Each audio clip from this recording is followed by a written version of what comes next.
You. Today we are going to discuss the constitutional design from the civics lesson 2 class 9। Class 9 का एक lesson है constitutional design. उसी का some part हम लोग डिस्कस करने जा रहे हैं। Part 1 already we have discuss, part 1 हम लोग डिस्कस कर चुके थे। आज हम लोग पार्ट 2 की बात करेंगे, जिसमें से हम देखेंगे कि फंक्शन क्या है कॉन्स्टिट्यूशन का, इंडियन कॉन्स्टिट्यूशन बना कैसे, कॉन्स्टिट्यूशन असेंबली क्या होता है, ड्राफ्टिंग कमेटी क्या होती है, लेजिटिमेसी इंडियन कॉन्स्टिट्यूएंसी क्या होता है।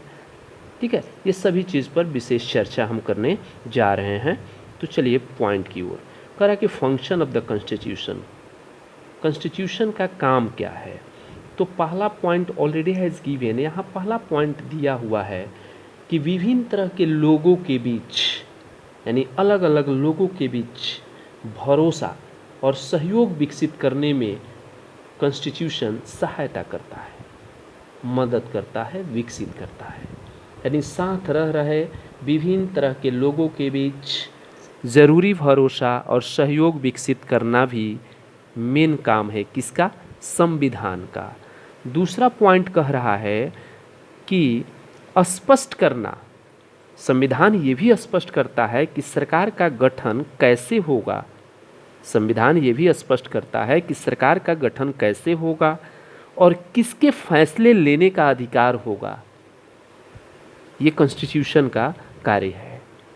तीसरा पॉइंट कह रहा है कि सरकार के अधिकारों की सीमा तय करना, यानी गवर्नमेंट का क्या राइट्स होगा उसके एरिया को तय करना और नागरिकों का अधिकार क्या होगा ये भी बताना किसका काम है, संविधान का काम है।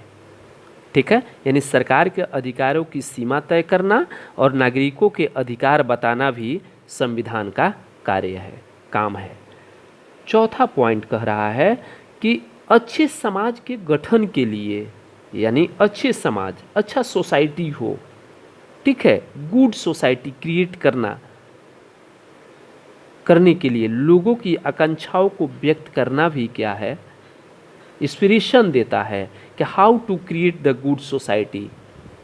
ये कौन देता है, एक्सप्रेस कौन करता है एक्सप्रेशन को, तो कॉन्स्टिट्यूशन इसका भी काम है कि लोगों को, समाज को किस तरह से संगठित किया जाए, समाज को अच्छे गठन के लिए लोगों को आकांक्षाओं को व्यक्त करना भी इसका काम है। तो इस तरह से हम देखते हैं कि भारतीय संविधान का या किसी भी संविधान का, किसी भी देश का संविधान हो, इस तरह का कार्य उसका होता है। नेक्स्ट टॉपिक की बात करें, कह रहा है कि the making of the Indian constitution, making of the Indian constitution. ठीक है, भारतीय संविधान का निर्माण, भारतीय संविधान का निर्माण कैसे हुआ, तो हम जानते हैं the Indian constitution was made under the difficult circumstances. यानी मेरा कहने का मतलब ये है कि भारत जैसे विशाल और विभिन्न डाइवर्सिटीज़ से भरे हुए देश के लिए संविधान बनाना आसान काम नहीं था। यानी भारत बहुत बड़ा विशाल देश है और विभिन्नताओं से भरी हुई है, विविधताओं से भरी हुई है। बहुत सारे डिफरेंट टाइप्स के कास्ट हैं, डिफरेंट टाइप्स के लोग हैं, डिफरेंट टाइप्स के रिलीजन है। तो संविधान बनाना आसान काम नहीं था। ठीक है, आसान काम नहीं था। 1858 के बाद से, 1858 के बाद से ब्रिटिश सरकार ने भारत सरकार के लिए कई अधिनियम पारित किए गए थे, बहुत सारे अमेंडमेंट लाया गया था, बहुत सारे लॉ लाया गया था। कब, 1858 के बाद, यानी 1858 के बाद से ब्रिटिश सरकार ने भारत सरकार के लिए कई अधिनियम पारित किए गए, लेकिन भारतीयों का जो एक्सप्रेशन था पूरा नहीं कर सका। कौन, ब्रिटिश गवर्नमेंट नहीं कर सका। तब क्या हुआ, देश ने धर्म के आधार पर हुए बंटवारे की, यहाँ तक कि ये भी हुआ धर्म के नाम पर देश को क्या कर दिया गया, बांट दिया गया। 1928 में मोतीलाल नेहरू, अंबेडकर और कांग्रेस के 8 अन्य नेताओं ने भी भारत का संविधान लिखा था। कितने, 8। यानी 1928 में मोतीलाल नेहरू, अंबेडकर और कांग्रेस के 8 अन्य नेताओं ने भारत का संविधान लिखा था। ठीक है, कब? 1928 में पहली बार। उसके बाद 1931 में कराची में हुए भारतीय राष्ट्रीय कांग्रेस के अधिवेशन में प्रस्ताव ये भी रखा गया कि आज़ाद भारत का संविधान कैसा होगा। आज़ाद भारत का संविधान कैसा होगा कब रखा गया? तो 1931 में कराची में एक अधिवेशन हुआ था, भारतीय राष्ट्रीय कांग्रेस का अधिवेशन हुआ था। उसी में ये प्रस्ताव रखा गया था कि जब भारत आज़ाद हो जाएगा तो भारत का संविधान कैसा होगा। यानी मेरा कहने का मतलब ये है कि 1931 से ही संविधान की बनाने की प्रक्रिया स्टार्ट हो गई थी और लोगों के अंदर इसकी भावना पनपने लगी थी। इन दोनों ही दस्तावेजों में स्वतंत्र भारत के संविधान में क्या किया गया? जो एडल्ट मताधिकार की बात है, एडल्ट वोटर्स की बात है, स्वतंत्रता की बात है, समानता का अधिकार की बात हो या अल्पसंख्यकों के अधिकार की बात भी कही गई थी। जो प्रस्ताव लाया गया था 1931 में, ठीक है, उस 1931 में जो भारत आज़ाद होने के बाद लोगों ने सोचा था कि भारत का संविधान कैसा होगा, उसमें ये भी बात कहा गया था कि स्वतंत्र भारत के संविधान में हर एक को वोट देने का अधिकार होगा, स्वतंत्रता और समानता का अधिकार होगा, अल्पसंख्यक जो माइनॉरिटी के लोग थे उनको भी अधिकार की बात कही गई थी कि उनको भी अधिकार दिया जाएगा। इस तरह से भारतीय संविधान का नींव रखा गया था। हालांकि उस समय ब्रिटिशों का शासन था तो भारत के राजनीतिक विशेषज्ञ जो भी थे, एक्सपर्ट थे, हर कुछ नहीं कर सकते थे लेकिन कोशिश करते थे। उन्हें धीरे धीरे सभी जो भी कार्यसभा में भाग लेने का अवसर मिलने लगा था, तब जाकर क्या हुआ था? संविधान बना था। इस तरह से भारत का संविधान स्टार्ट हुआ था। ठीक है, उसके बाद में कह रहा है कि सर्कमस्टांसेस क्या हो गया, तो यहाँ पर कह रहा है कि India was still the colony of the Britain. धर्म के नाम पर बांट दिया गया था, लार्ज स्केल वायलेंस हो रहे थे, एटलीस्ट 10 लाख लोग इसमें मारे गए थे, बहुत सारे रिफ्यूजी बन गए थे, बेघर हो गए थे, प्रिंसली स्टेट मर्जर हो गया, इकोनॉमिकल कंडीशन खराब हो गया था लोगों का। कब? जब हमारे भारत का संविधान बनने की तैयारी हो रही थी, उस समय पार्टीशन कर दिया गया था देश को।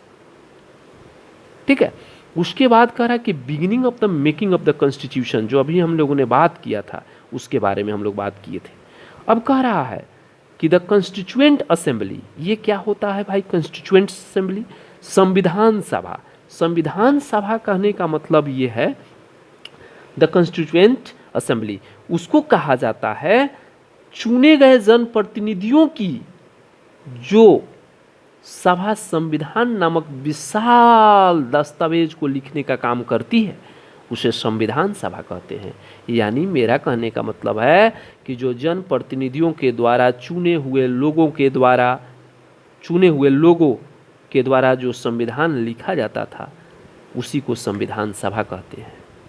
यानी जनप्रतिनिधियों की जो सभा संविधान लिखने को काम करती थी, यानी हम लोगों ने चुन लिया और जो चुने हुए लोग थे उनके द्वारा संविधान लिखा जाता था, तो उस ग्रुप को क्या कहा जाता था? संविधान सभा कहा जाता था। ठीक है, the constituent assembly of India, भारतीय संविधान सभा के बारे में थोड़ा सा हम लोग देखें तो कह रहा है कि भारतीय संविधान सभा के लिए जुलाई 1946 में चुनाव हुए थे।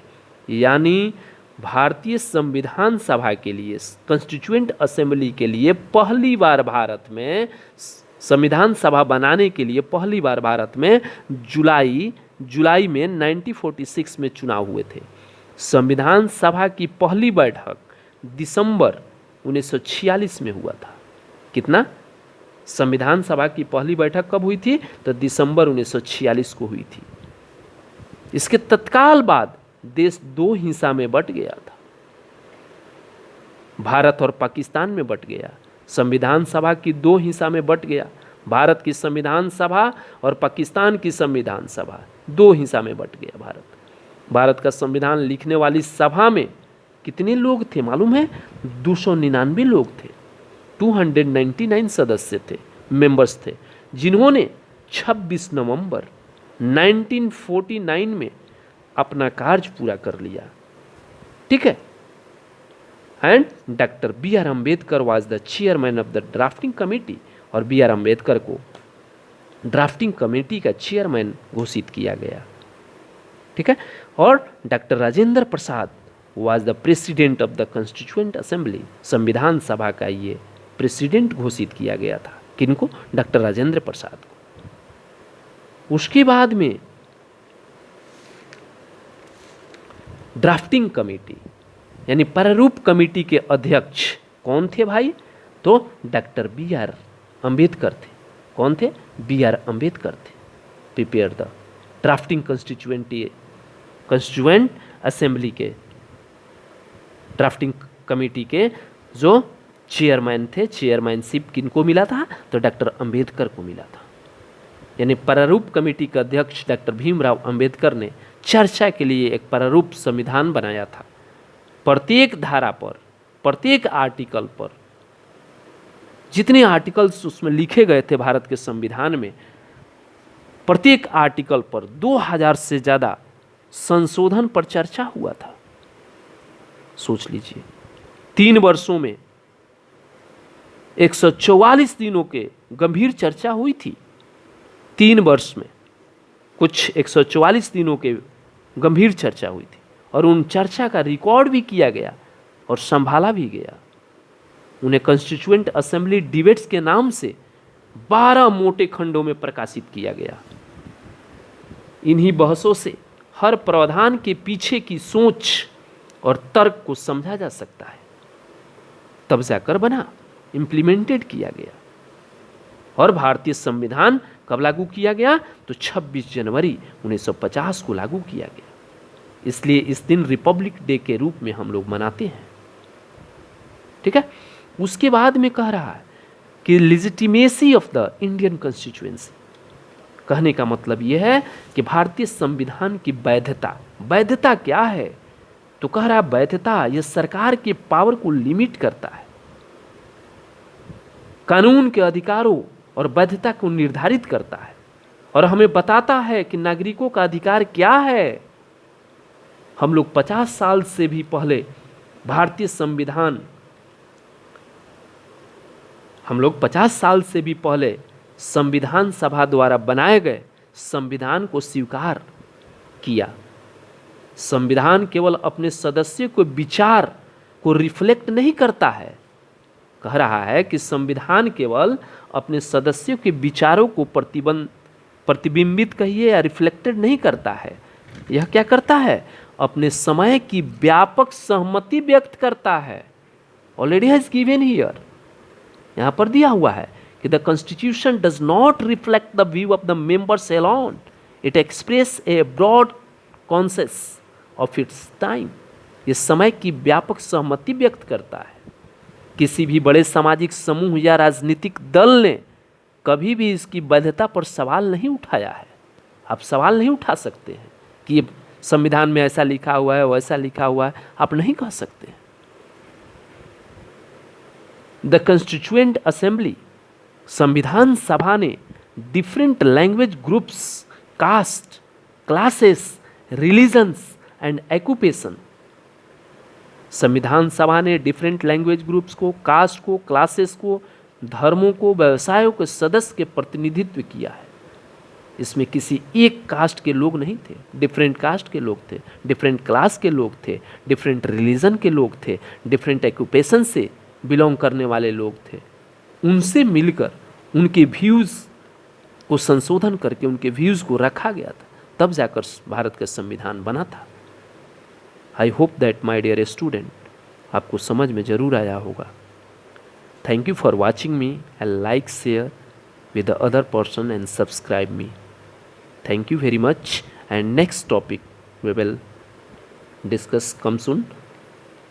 Part 3 भी बहुत जल्दी मैं अपलोड करूँगा। Thank you, bye bye.